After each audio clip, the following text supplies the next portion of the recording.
Hello, bienvenue dans ce nouvel épisode de Cosmic Boudoir. Cosmic Boudoir, c'est le podcast pour les femmes connectées, stellaires, audacieuses, celles qui veulent une approche vibratoire ancrée. C'est un espace un peu secret, sacré, où on parle de cristaux, de conscience et de vibration avec une approche adaptée à ta vie quotidienne. Cosmic Boudoir, c'est l'espace pour celles qui ne cherchent plus à l'extérieur d'elles et qui choisissent de reconnaître, d'activer et d'incarner ce qui vibre juste pour elles, avec ou sans cristaux. Je m'appelle Aurélia Aubou, je suis experte en lithothérapie. Je te guide dans tes transformations de vie grâce à la conscience minérale et je suis la messagère des cristaux. Je te délivre leur sagesse pour que tu alignes tes choix quotidiens et tes choix de vie à ton architecture vibratoire d'origine. Et si la vie n'attendait qu'une seule chose de nous ? Et si la seule chose qu'elle attendait de nous était que nous lâchions le contrôle pour que l'on puisse enfin se déployer pleinement. Et si c'était juste ça ? Et si c'était juste ça ? Une histoire de foi, d'action alignée, d'action désalignées, mais de foi en l'action qu'on pose, de joie, de jeu, d'oser, de prendre le risque. Et si c'était ça ? Et si ce n'était que ça ? Aujourd'hui, je vais te parler dans cet épisode de l'hématite. L'hématite, c'est une pierre que j'adore, je le dirai à chaque fois, ça mais vraiment, l'hématite, elle et moi, on a une... Depuis le début, on a un amour comme ça, un amour qui est sans prétention. Un amour où j'ai l'impression qu'elle me comprend. J'ai l'impression qu'elle sait exactement où je ne m'autorise pas. L'hématite, comme celle qu'on a vue la semaine dernière, l'obsidienne, l'hématite, elle a un lien avec les volcans. Alors, c'est pas une roche volcanique, elle ne vient pas de la lave, mais c'est plutôt la lave qui refroidit, donc qui devient une roche volcanique. Et après cette roche volcanique, si je ne dis pas de bêtises, avec l'oxygène et le fer dans ses poches, il y a une espèce d'oxydation qui a lieu. Et ça aboutit donc à cette hématite qui est rougeâtre, un peu noirâtre, qui vous laisse toujours, quand vous la prenez, une hématite brute, pas celles qui sont polies, qui vous laisse toujours des traces de fer entre les mains, sur les mains. C'est de ça dont vient l'hématite. Et je trouve que, comme toujours, regarder l'origine d'une pierre nous apprend beaucoup sur ses propriétés, sur ce qu'elle nous enseigne, tout simplement. Et en fait, comme toujours, tu sais, je vais te parler de la pierre, mais je vais surtout te parler de tes mécanismes énergétiques, de tes mécanismes conscients, inconscients, et de comment, avec ou sans la pierre, réussir à rééquilibrer les choses, avec des actions et des outils vraiment accessibles pour toi. Enfin bref, l'hématite, c'est celle qui te pousse à poser tes fondations, ta base, ton territoire physique, énergétique, où tu te mets, où tu te places. Je te parle de tes fondations énergétiques parce qu'elles parlent de où tu vas vraiment positionner tes intérêts, comment tu vas te positionner à l'intérieur de toi. Et puis de manière très basique, très concrète, c'est où tu habites, où tu construis, où tu vis, où tu poses tes énergies de vie au quotidien. C'est celle qui vient vraiment questionner tes habitudes, le quotidien, tout ce que tu as pu structurer. Et ça, c'est un terme qui est très important, la structure. Tout ce que tu as structuré depuis combien d'années, tout ce que tu as mis en place, avec, tu sais, une forme de contrôle, tu as mis en place, ça fonctionne, donc on ne lâche pas le truc. C'est tous ces endroits dans ta vie où tu t'es senti en sécurité, parce que tu as solidifié les choses, tu as sécurisé la structure, sur le plan professionnel, sur le plan personnel, au niveau de ta pensée, au niveau de ta vie intérieure, tes croyances. Tout ce que tu as construit et qui au final vraiment te sécurise parce que c'est du connu, parce que ce sont tes repères. Et c'est parce qu'au final, c'est ta maison intérieure. Et tu vois, quand on parle de maison, il y a aussi ton corps. Quand on te parle de fondation, ta première maison, c'est ton corps physique, c'est ce véhicule terrestre que tu as. C'est cette forme humanoïde que tu as, où tu fais l'expérience d'un corps de chair, de sang, de ressenti, de sensibilité. C'est tout ça.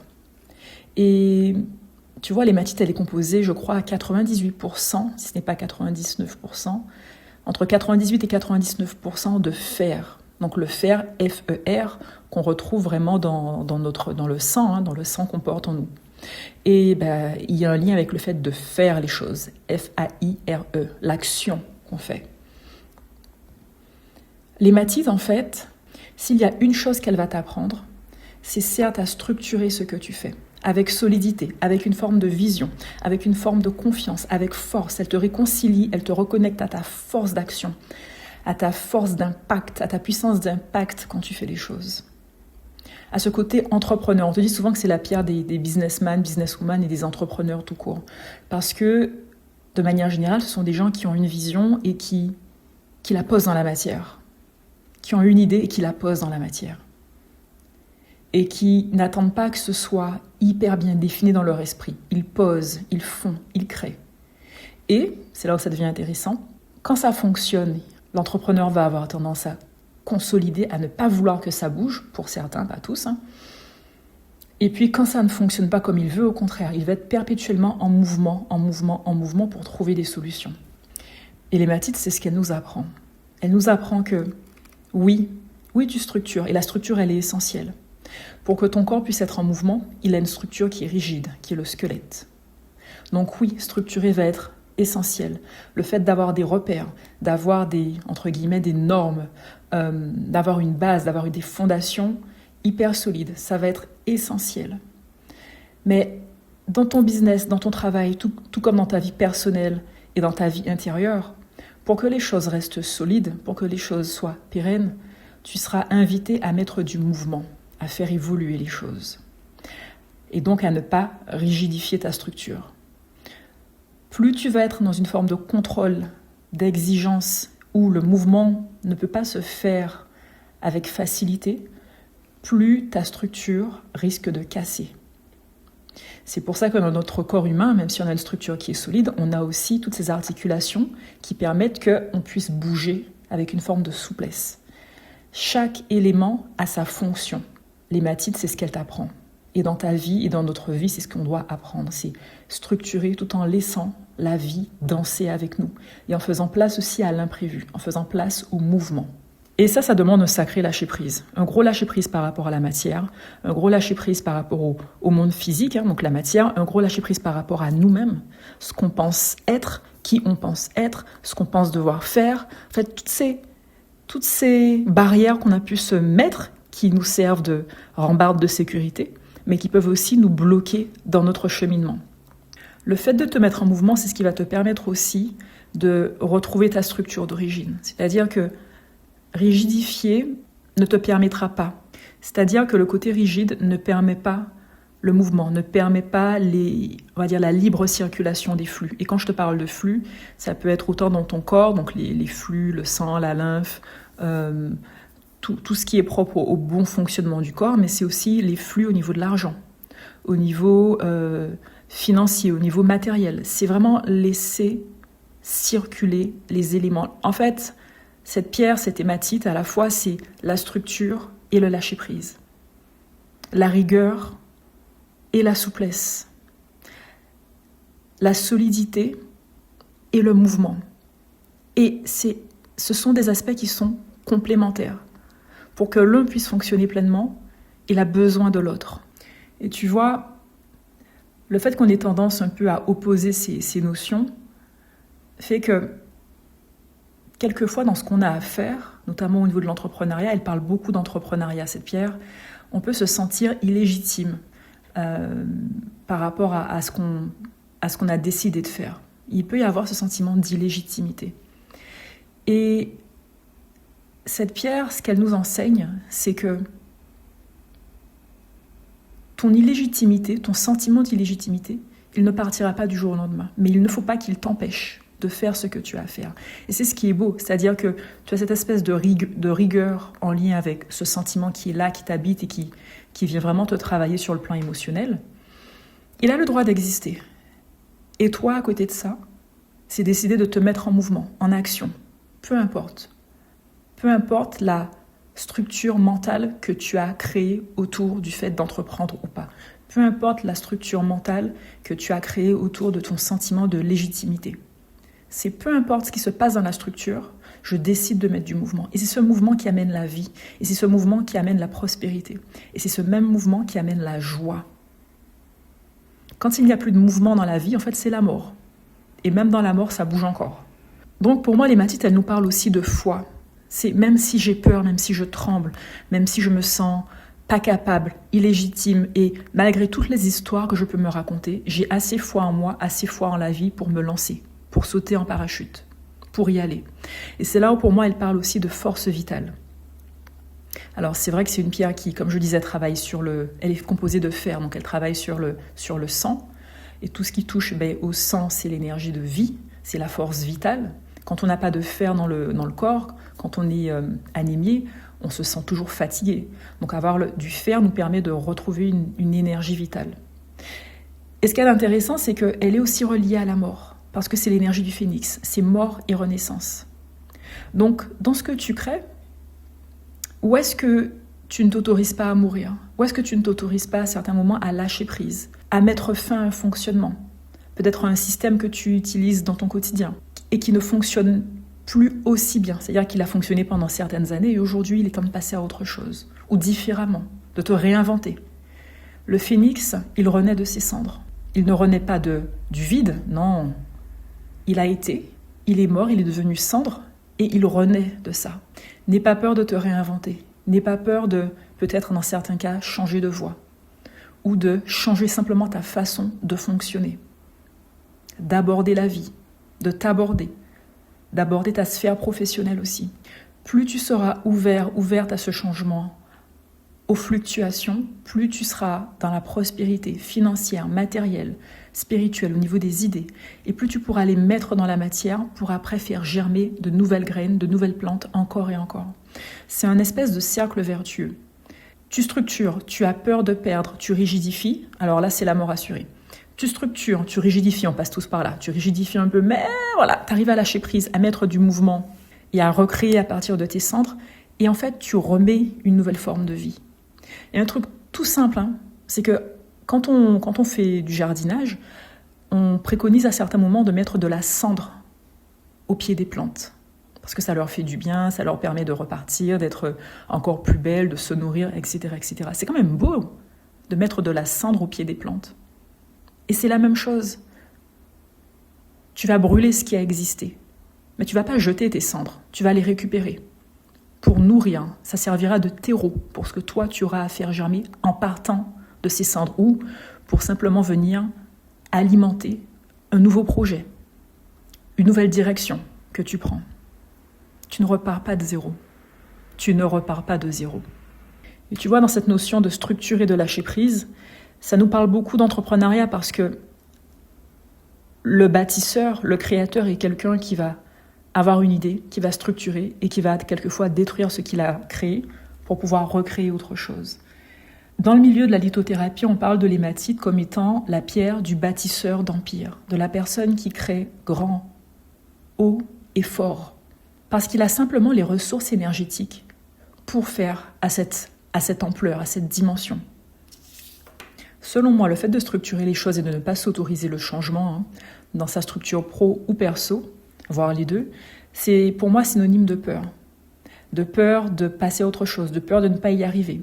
C'est aussi synonyme d'un contrôle excessif, comme si on avait toutes les réponses à la vie. Je pense vraiment qu'on est amené effectivement à avoir une vision, une ambition, à avoir envie de faire les choses, à se lancer, à faire les choses. Mais la vie nous enseigne vraiment l'humilité. Et non pas pour être méchante ou autre, mais je pense qu'elle nous apprend l'humilité parce qu'on n'a jamais la vision globale. On ne connaît pas la grande architecture. On n'a qu'une vision des choses, depuis notre point de vue humain. Et pour moi, le fait de lâcher prise dans ce qu'on construit, ça permet justement au divin, à la source, tu l'appelles comme tu veux, mais en tout cas à ce qui nous dépasse, de pouvoir agir beaucoup plus librement.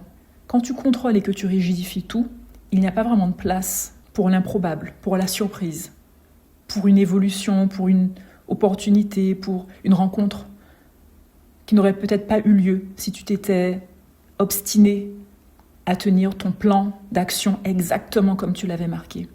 Mais ce plan d'action a sa raison d'être et on a besoin de l'avoir à certains moments.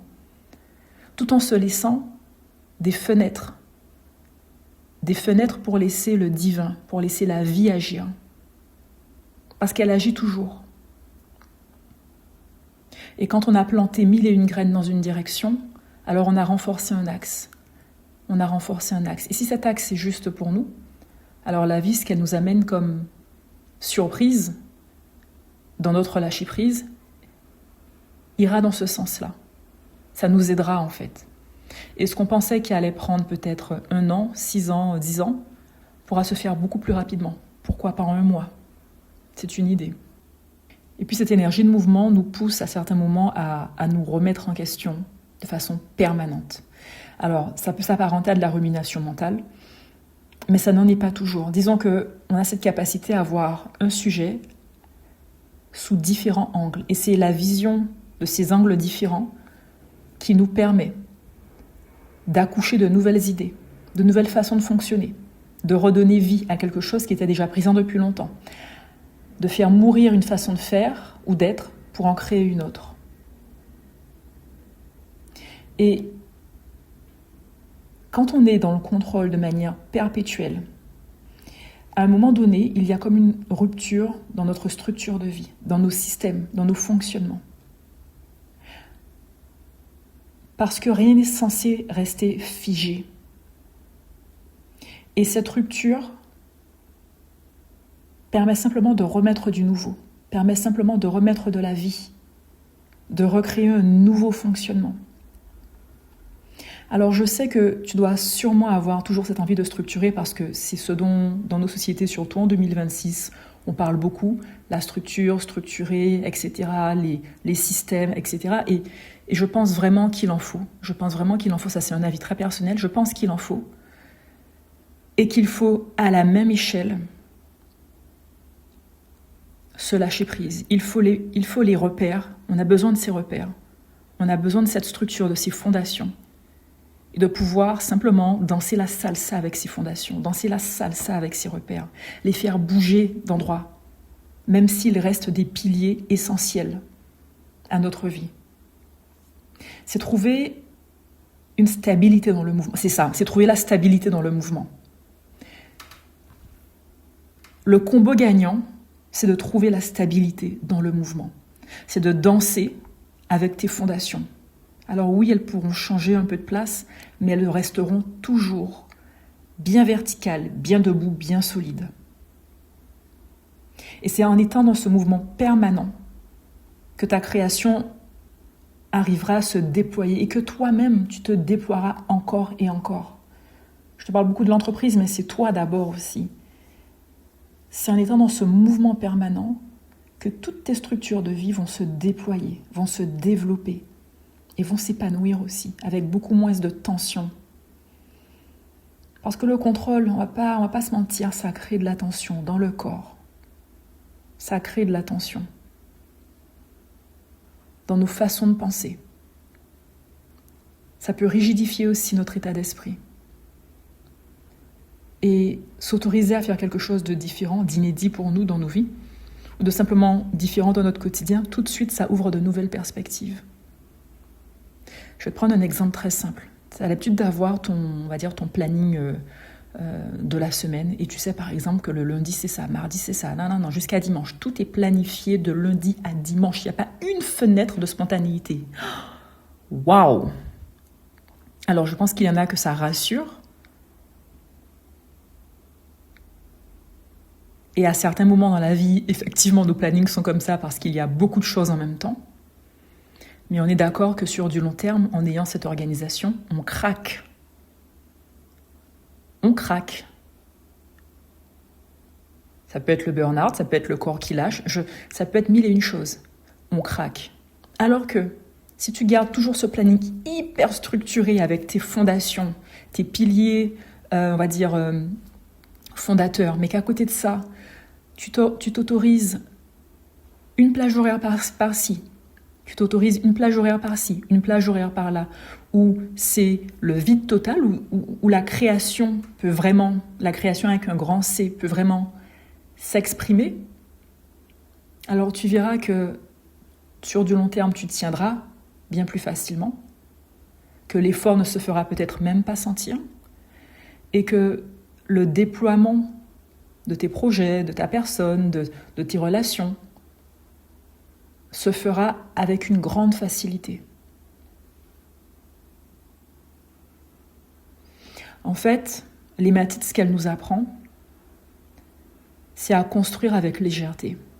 C'est à retrouver notre légèreté, même et surtout dans des domaines qui nous invitent à être tout sauf léger. C'est retrouver la stabilité dans le mouvement et retrouver la légèreté. Et je crois que ça, c'est le combo gagnant. Et c'est vraiment ce que nous enseigne cette pierre. C'est la structure et le lâcher-prise. Au service de nos vies, au service de nos ambitions, au service de nos projets. Et dans ce lâcher-prise, j'entends laisser aussi la vie faire son œuvre. Laisser aussi la vie te surprendre en lâchant le contrôle. Parce que dans tous les cas, elle va te surprendre. Mais si tu contrôles, la surprise risque d'être un peu plus salée. Si tu lâches, il y a moyen que ce soit un petit peu plus doux et bien plus fun en plus. Alors les actions que je vais te recommander pour installer cette énergie de l'hématite et cette structure dansante, cette structure et ce lâcher-prise dans ton quotidien, c'est ce que je te disais tout à l'heure, c'est de planifier autant des plages horaires de travail, de rigueur, de structure, et des plages horaires où vraiment, là, c'est le flou artistique. Tu ne sais pas ce que tu vas mettre dedans, mais en tout cas, ça laissera la place à la création. Tu vois, je t'ai parlé du faire, le faire qu'on a dans le corps, F-E-R, et le fait de faire les choses, d'être dans l'action. Avec une hématite, on a besoin de bouger, de structurer les choses, de créer les choses. Mais quelquefois, on se perd aussi dans l'action. On n'est pas dans le fait de simplement être, et mon Dieu, qu'est-ce que je me reconnais là-dedans. On n'est pas simplement dans le fait d'être, mais on fait les choses. Alors, je vais t'inviter à simplement prendre un temps où quelquefois tu fais rien, où tu prends le temps d'être, d'exister. Et quand tu décideras de te mettre en action, d'adopter ce qu'on appelle une action consciente, c'est-à-dire où tu ne fais pas par défaut, tu choisis de passer à l'action, non pas parce qu'il faut faire les choses, mais simplement parce que tu as l'élan créateur en toi, tu as envie de faire les choses. Tu as le plaisir de créer. Et puis la troisième action que je vais te proposer, c'est si dans ton quotidien tu as des espèces de process que tu utilises tous les jours, enfin vraiment ça fait partie de ton quotidien, si c'est possible pour toi, essaye de changer un élément du process. Par exemple, dans tes rendez-vous professionnels, si à l'arrivée du client, tu as l'habitude d'avoir, par exemple, action A, puis action B, puis action C, etc. Là, essaie de dire, tiens, je vais faire différemment. Je vais faire D, E, A, B, de changer les éléments de place. Tu restes dans ta structure, mais tu mets du mouvement au sein de ta structure, au sein de ton process, au sein de ton système. Et vois ce que ça fait. Dans certains cas, c'est pas possible, mais alors c'est un exemple, mais essaie de voir dans quel domaine de ta vie tu pourrais le faire. Et vois ce que ça crée d'inédit dans ta vie. Amuse-toi avec ça. Au niveau des couleurs que tu peux vraiment utiliser, ça va être tout ce qui va être le rouge foncé, le rouge brun. Ça va être aussi le rouge sang. On est sur l'hémoglobine, on est sur le sang. D'ailleurs, l'hématite, quand les gens sont anémiés, c'est une pierre qu'on va leur conseiller parce qu'elle permet justement de favoriser la création d'hémoglobine. Je crois que c'est bien là que se crée le fer, donc d'hémoglobine. Alors voilà, pour ce sujet, avec cette pierre, on a fait le tour. Et je reviendrai juste sur un point. Autorise-toi à structurer avec souplesse. Autorise-toi à structurer et à lâcher prise totalement sur ta structure.